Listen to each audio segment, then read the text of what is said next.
nouvelle vidéo. On est actuellement dans la chambre, donc ça s'annonce boulot. La dernière vidéo que j'ai faite, c'est mon engagement associatif en P2D1. J'ai fait une fiche comme d'habitude pour qu'on soit cadré en fait. Aujourd'hui, on se retrouve pour les enseignements complémentaires optionnels en P2 médecine. Il faut savoir qu'en P2 médecine, c'est-à-dire deuxième année de médecine, il faut valider un optionnel. Et c'est obligatoire. Vous avez deux réelles façons de valider un optionnel. Soit c'est un optionnel qui nécessite l'accord préalable de l'enseignant responsable, soit c'est un optionnel parmi 5 QE obligatoires qu'on a déjà dans le semestre. On va commencer tout d'abord avec l'optionnel qui nécessite l'accord préalable. Il y a tout d'abord le tutorat. Tout le monde pratiquement connaît ce qu'est le tutorat, ok? C'est lorsque des étudiants en troisième année ou deuxième année de médecine vont aider les étudiants qui sont en première année de médecine.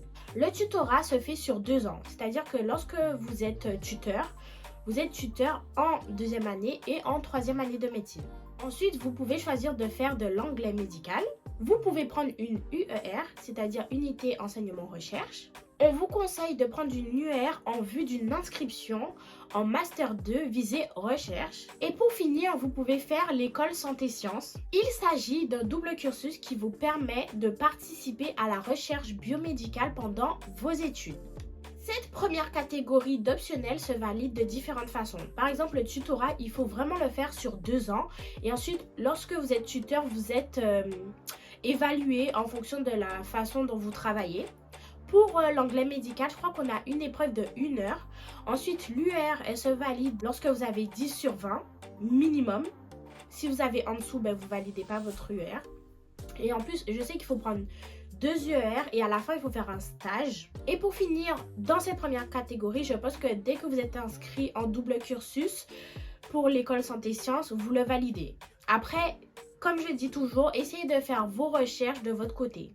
Passons maintenant à la deuxième catégorie qui correspond à l'optionnel parmi 5 UE obligatoires. Vous pouvez prendre un optionnel en appareil respiratoire, ce sera au premier semestre. Vous pouvez aussi prendre un optionnel dans l'UE système cardiovasculaire, c'est aussi au premier semestre. Vous avez la possibilité de prendre un optionnel en appareil locomoteur, par contre c'est au deuxième semestre de votre P2 médecine. Dans l'UE biopathologie moléculaire, cellulaire et tissulaire qui est au deuxième semestre, vous avez aussi cette possibilité. Et pour finir, vous avez l'immunologie, immunopathologie et immuno-intervention qui est au deuxième semestre. C'est une matière dans laquelle on vous propose aussi un optionnel.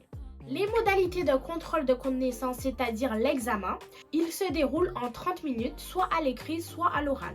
Pour ma part, j'ai choisi un optionnel dans l'UE immunologie, immunopathologie et immuno-intervention qui se déroule au deuxième semestre. C'est d'ailleurs pour cette raison que j'avais que 9 matières au S1 de ma P2 médecine, comme je l'ai expliqué dans la vidéo. Pour valider mon optionnel, j'ai eu un examen de 30 minutes, c'était sous forme de QCM à partir d'un texte qu'on nous avait donné 1 mois à l'avance. Je sais qu'on nous l'avait donné vers fin mars, en sachant que les examens du deuxième semestre en P2 médecine, c'était début mai.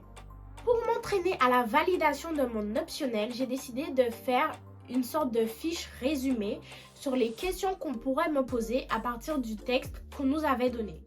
Pour valider cet optionnel, il fallait avoir 10 sur 20 lors de l'examen. Et moi, j'ai eu les 10 tout pile. Voilà, je l'ai validé, donc ça c'est fait. J'aurais pu avoir plus, mais franchement, au moins j'ai eu les 10 sur 20. Pour ceux qui recherchent des optionnels faciles ou difficiles, entre guillemets, les optionnels qui sont les plus faciles, je pense, ce sont ceux qui sont en rapport avec les 5 UE obligatoires qu'on a déjà, c'est-à-dire appareil respi, système cardiovasculaire, etc. Franchement, ce que j'ai pris, ça fait partie des optionnels les plus faciles parce que comme je fais déjà partie de l'association Choquez-nous, que j'ai une chaîne YouTube, que je fais plein de choses à côté, j'avais pas envie de me rajouter une charge de travail. Donc, j'ai décidé de prendre l'optionnel en immuno. Donc, si vous cherchez quelque chose de facile à valider, je vous conseille de prendre l'immuno. C'était pas très difficile. Voilà, c'est tout pour moi. J'espère que vous avez aimé la vidéo. Si c'est le cas, n'oubliez pas de liker, de vous abonner et d'activer la cloche de notification. À la prochaine. Bisous mes petits poussins.